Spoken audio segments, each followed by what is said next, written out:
languishing. So those two stocks languishing with the Supreme Court rejecting the telco plea to review AGR dues.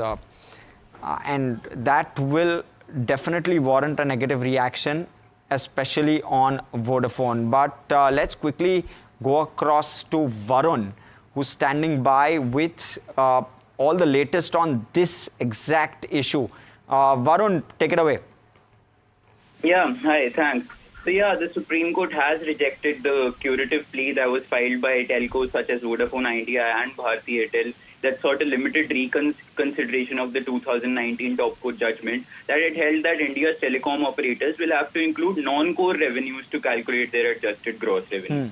Now, the telecom operators had filed this curative based on the premise that the Department of Telecommunications had committed a grave error in the calculation of the AGR dues and that they had imposed an arbitrary penalty. The top court had imposed an arbitrary penalty. Now, the curative plea was taken up by a three-judge bench led by the Chief Justice of India, D.Y. Chandrachud, on the August of 30, but the order got uploaded today itself.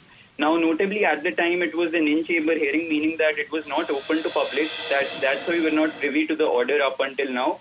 But as of now, the curative has been rejected, and the court will not be taking up the telco's plea, which sought a limited reconsideration of the top court 2019 judgment. Understood. Bharti Hexacom down 2% as we speak. Varun, if I'm not sure if you're still with us, but if you are, just kind of take us through what this will mean in terms of financial impact, if at all. Would you have any visibility on that?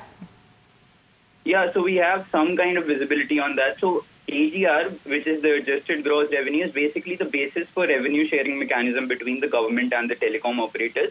And in October 2019, the top court had ruled that non-core revenue must be included while calculating the AGR.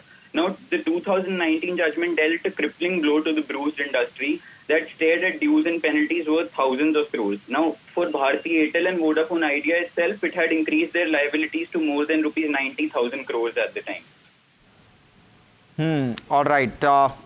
Okay. And, Varun, just with regard to how this will impact companies going forward, is there absolutely any recourse to the current judgment that we can have? No, so the only recourse that was left was this curative petition, and the telcos were actively seeking for an open court hearing because they were saying that there were grave errors on the part of the DOT and that the top court had imposed an arbitrary penalty for it. But since the curative has now been dismissed, as the top court said that they don't find any case that has been made out by these telcos, therefore no recourse remains now for these telcos. Wow, so this is a huge adverse because from what we understand, Vodafone has around 70,000 crore of AGR dues and Airtel around 44,000. Of course, Vodafone's balance sheet not looking healthy and the picture on the stock price also not looking very healthy post this. We are now nearly 7% lower on Vodafone. Bharti Airtel holding on in some fashion, but Bharti Hexacom seeing some bit of, there you go, Bharti Airtel also absolutely flat now, given up all of those gains. Bharti Hexacom holding on to the 2% negative that it's staring at pretty much since the last 10 minutes or so. But Vodafone, there's clearly a strong reaction on that counter.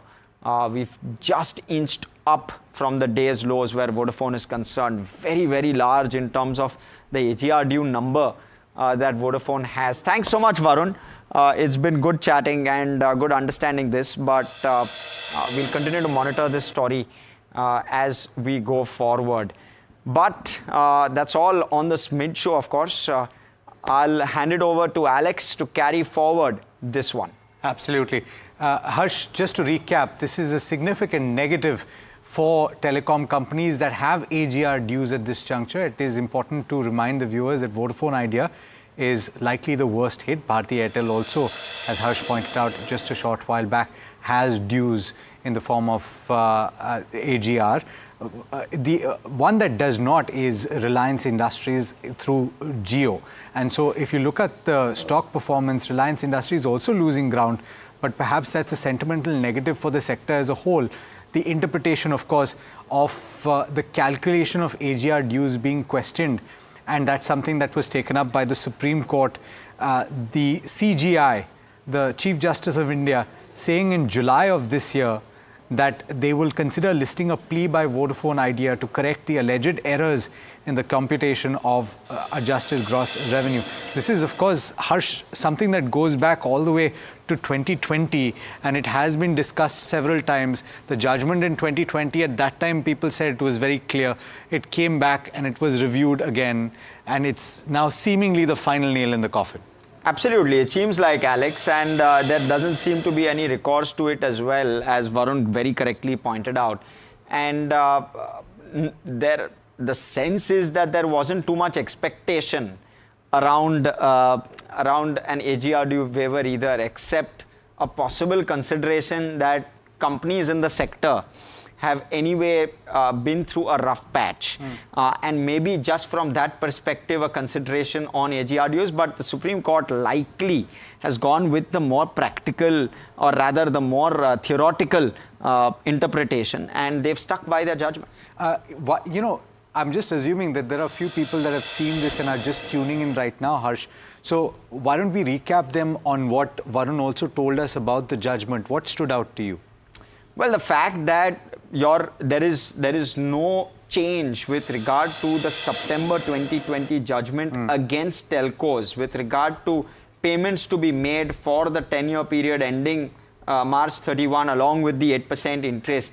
That judgment stands as is, so that the dues which are required to be paid, and I'll just state those amounts: 70,000 crore for Vodafone Idea and 44,000 crore for Bharti Airtel. Yeah, that's the kind of quantum in terms of, that's the quantum of impact. Let's on talk about companies. these stocks in more details. We've got Rucha joining in to give you some perspective on how badly this would affect the companies. Of course, Rucha, what we've spoken about so far is that this is something based on an earlier judgment. It's a reiteration of that, and so no relief provided for these telecom companies. What is the implication for the financials of these companies? You're right, Alex. So going back to the AGR dues timeline now, so let me first talk to you about what are AGR dues. So these telecom companies have licenses and they have to pay a certain percentage of the revenue to the government. Now, the case was all about how to calculate this kind of AGR due. Now, the telecom companies talked about only telecom revenue to be included for calculating that percentage, but government said that both telecom as well as non-telecom revenue should be included to calculate the percentage of AGR dues, and hence the amount of dues went up. Now, talking about the timeline, well, in 2005 and 2006, government and the telecom industry, talked about how this could be calculated. But then in 2019, the verdict came against telecom players, and this has been the stance by the government and the authorities as well, that AGR dues will be calculated on both telecom as well as non-telecom revenue. And therefore, Bharti Airtel had already paid around 18,000 crore rupees, and Vodafone Idea had paid around 7,800 crore rupees back in 2019. But again in 2020, these telecom companies had filed a plea against this kind of judgment passed by the authorities. This also happened in 2021 as well as in 23, where Vodafone Idea made an appeal, and other telecom companies as well, against this kind of judgment. And again today, the Supreme Court has come out with the verdict that this AGR dues will be against the telecom companies, and hence this will amount to Bharti Airtel paying about 44,000 crore rupees as well as 8% interest, and Vodafone Idea paying around 70,300 crore in AGR dues. Well, Reliance Jio does not have much of AGR dues because it has already paid its dues, and it started operating in 2016. So not much of a comparison with Reliance Jio over there, but a big hit on Vodafone Idea and Bharti Airtel is what we could see even right now. Thanks so much for breaking that down for us. Rucha, do stay with us. We might come back to you on certain aspects. We do have Shahina Mughatan joining us right now, and Shahina has a view on the telecom space. Shahina, I'm sure that you've been looking at these companies for quite a while, the financials of these companies. In a sense, nothing changes, but that is what is negative for the companies with the massive dues. Does this change your view on the sector and on individual companies at all? No, it doesn't change the view on the overall sector, which is positive for the long term, because the backbone of all communications in the long term is telecom, and it's just like more like a three companies that are there that will capture the overall business going forward, at least as of now. So you have, of course, Reliance with the Geo, which I think is the best placed. And even the latest news sentiment is not going to be negative for Reliance Geo. I think they have got other sectors also, like which are doing well. For example, they have their retail business, which is doing well. OMC business, oil business is doing well. So to that extent, Reliance does, of course, remain the topic in the overall space for the longer term. Having said that, Bharti, I believe if you see the last 1 year, the stock has given a very good performance. It's up by almost about 60 odd percent over the year. So you could be looking to add. This is slightly negative in terms of sentiment. Of course, the balance sheet is very strong for Bharti. Also, they have got a very strong cash flow on a quarter by quarter basis. So any such negative news or such payments, they can take it in their stride in the medium term. Having said that, I would still prefer Bharti to be purchased at slightly lower levels because valuations now are become a bit expensive. So any negative news, as we've just heard, affects the stock price. So I would be happier to buy it closer to maybe 1,300, 1,400. Any major dip that comes, it's looking like a good ad. Vodafone, I used to say, or I had a call that you hold it with a stop loss. The stop loss has been triggered. So I think now investors should get out of Vodafone. The balance sheet looks very stretched, very difficult for them to come out of all these issues. And I don't think, they're getting too much support from the government, who also holds stake. So I think Vodafone has become extremely risky and investors should exit. Okay, that's a fair point. I'm curious also, Harsh, about Indus Tower, because the conversation primarily has to do with regard to Vodafone and how it's doing, right? Because the dues that Vodafone has towards Indus Tower, it's dependent on whether or not they can sort out the issues that they're facing in terms of the dues that they have for AGR, which, as Harsh has pointed out, we've pointed out, 70,000 crore rupees, not a very small amount, and certainly something that's going to prove a bit of a challenge down the line. Yeah, so just for perspective, Vodafone's market cap currently is 80,000 crore. They have a debt of over 2 lakh crore.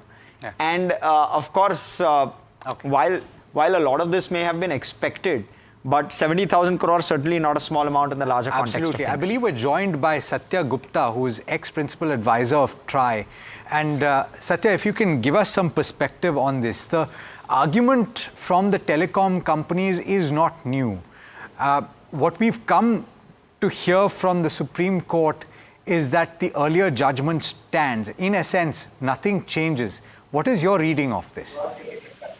Oh, yeah, thank you. And actually, as you know, the law of the land is supreme, and it is when it is interpreted by the highest court, Supreme Court, then that is what stands. But yes, in any business, and there is a principle, error and omission are regretted. So I think now on a national cause or on a social and governance and good principle or the justice in the word and spirit, if it has to prevail, then they have to invoke, and the Supreme Court have to invoke and take cognizance of error and omission, permitted or regretted, what they call it actually. So, and they can get a audit done by a independent body, which is not the normal statutory auditor or neither the CAG, maybe someone more unbiased or more, let us say, unconnected in many sense. Understood. Satya, thanks so much. Satya, thanks so much for that. Do that audit and then let the truth prevail, actually. Yeah, that's a fair point. Satya, thanks so much for making that point. Independent committee should audit how things are functioning with these telecom companies. That's a word coming in from Satya. Let's talk about the stock impact, in fact, and let's pull up the charts and see what is happening right now, because some of the moves that you've seen early on, knee-jerk reactions have unwound. This is not the case for Indus Towers.